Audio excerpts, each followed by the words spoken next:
మీరు ఎప్పుడైనా గమనించారా? అసలు అపార్ట్మెంట్లో చెమ్మ వచ్చేసి 50 సంవత్సరాలు ఉండిద్ది అని అనుకుంటే చెమ్మ రావడం వల్ల 30 సంవత్సరాలకి మొత్తం ఊడిపోయి పెచ్చులు వచ్చేసి తడిదనం వచ్చేసి డ్యామేజ్గా అవుతే అందులో ఉన్న ప్రజలందరూ ఎక్కడికి వెళ్తారు?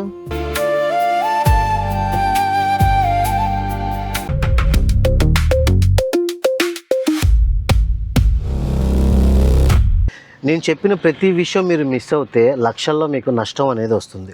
ఇలాంటి అపార్ట్మెంట్స్లో ఏంటంటే ఎక్కువగా చెమ్మ అనేది పడుతుంది కింద పొలాల్లో నుంచి కానీ గోడల నుంచి కానీ.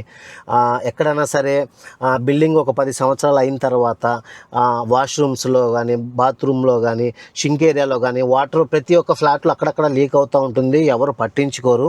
సో దానివల్ల ఆ వాటర్ అంతా మీరే పోసి మీ అపార్ట్మెంట్ని మీరే ముద్దలా చేసేసి గోడలు మొత్తం చెమ్మ వచ్చిన తర్వాత ఒక ఇంట్లో మనకి చెమ్మ రాకుండా పెయింటింగ్ ఎవరైనా చేస్తే బాగుండు, ఎక్కడైనా దొరికితే బాగుండు, మంచి పెయింట్ మేస్త్రి కావాలి అనే ఆలోచన అటువైపు లాగేసిద్ది.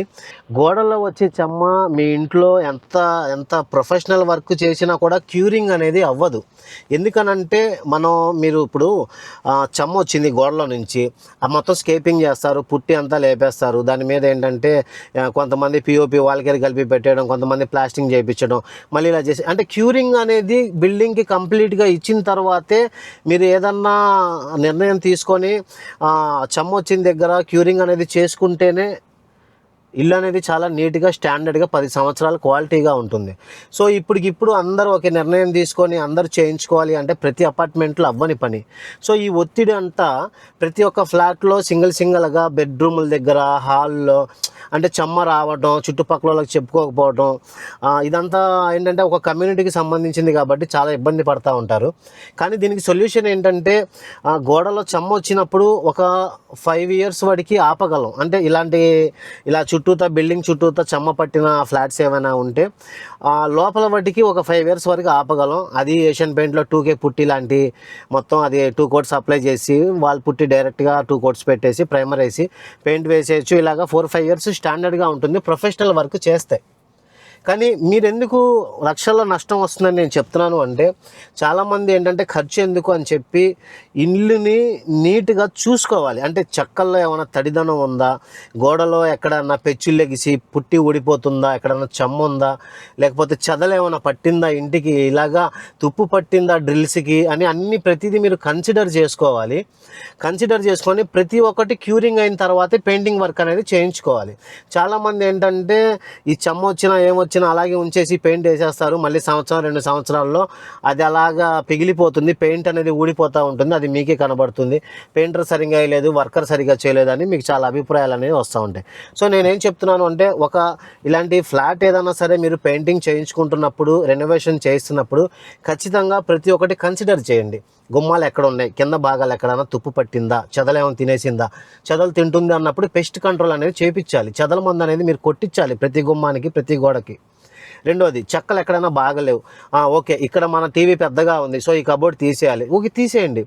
చక్కగా లోపల అలాగా గోడలు చెక్ చేయాలి. ముందు పెయింటింగ్ చేసేటప్పుడు ఖచ్చితంగా గోడలో ప్రాబ్లం ఏంటి అనేది కనిపెట్టిన తర్వాత దాన్ని క్యూరింగ్ అయిన తర్వాతే పెయింటింగ్ వర్క్ అనేది మీరు స్టార్ట్ చేయాలి.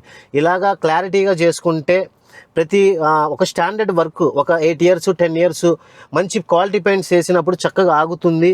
మీరు ఎక్కువ కాలం సంతోషంగా పాజిటివ్గా నిండి ఉంటారు. సో ఈ విషయాలన్నిటి గురించి ఆలోచించండి. అలాగే బిల్డింగుల్లో వర్క్ చేసే వాళ్ళందరికీ ఒక మాట చెప్తున్నాను, జాగ్రత్తగా వినండి. మీరు ఆకతాయితనంగా ఆడుతూ పాడుతూ ఎలా పడితే అలాగా పని పూర్తి కావాలి అని కాకుండా కొంచెం శ్రద్ధగా నీట్గా చేస్తే కష్టపడి ఇల్లు కట్టుకుంటారు. జీవితంలో ఒక్కసారే కట్టుకుంటారు ఇల్లు. మీరు నీట్గా చేస్తేనే మీకు పేరు వస్తుంది, 10 కాలాలు వీళ్ళందరూ హ్యాపీగా ఉంటారు. సో వర్క్ చేసే ప్రతి ఒక్కరు ఈ విషయం గుర్తుపెట్టుకోండి.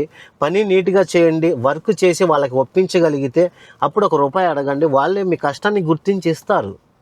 మీరు లేదు వాళ్ళు అలా మాట్లాడుతున్నారు ఇలా మాట్లాడుతున్నారు అని మీరు ముందుగానే వాళ్ళని జడ్జ్ చేసేసి మీరు తీసుకోవాల్సిన నిర్ణయాలు సరిగ్గా తీసుకోకుండా పని సరిగ్గా చేయకుండా వీళ్ళకి నష్టం కలిగేలాగుంటే పాపం వాళ్ళు ఎవరికి చెప్పుకోలేరు.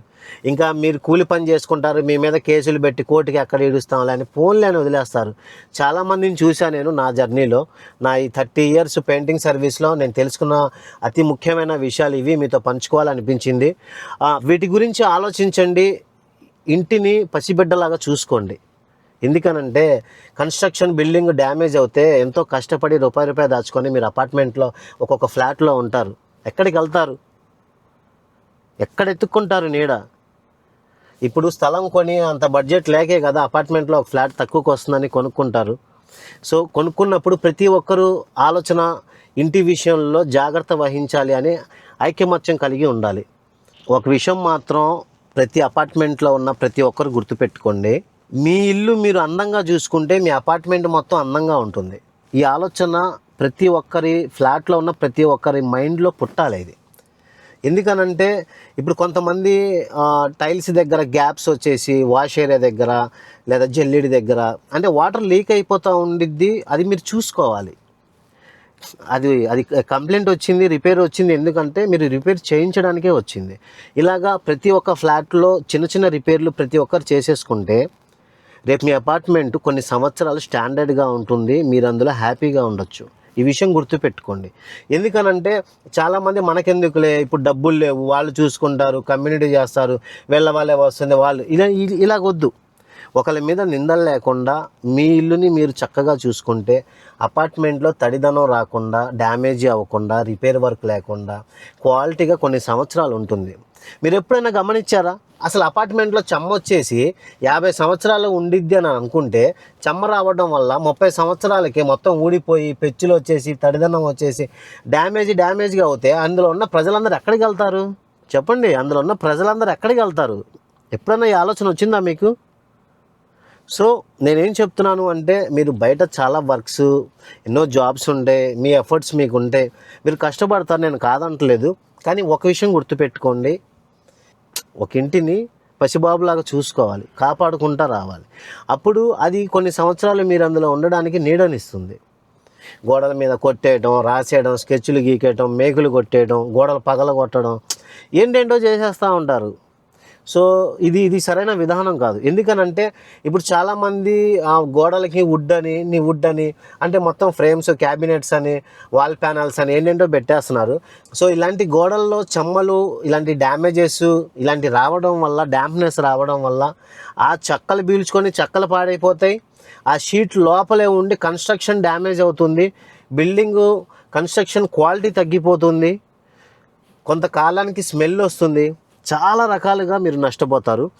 సో ఈ విషయాలన్నీ గుర్తుపెట్టుకోండి. ఎవరైనా సరే ఈ వీడియో చూస్తున్న కస్టమర్స్ కానీ, లేకపోతే కొత్తగా ఇల్లు కొనాలి అనుకుంటున్న వాళ్ళు కానీ, ఎవరైనా పెయింటింగ్ వర్క్ చేయించుకోవాలి అంటే ఇలాంటి అపార్ట్మెంట్స్లో ఇలా 2 BHK 3 BHK ఫ్లాట్స్లో ఇలాంటి సమస్యతోనే చాలామంది బాధపడుతూ ఉంటారు. నా అనుభవంతో కొన్ని విషయాలు మీతో పంచుకోవడానికి అవకాశం అనేది తీసుకున్నాను.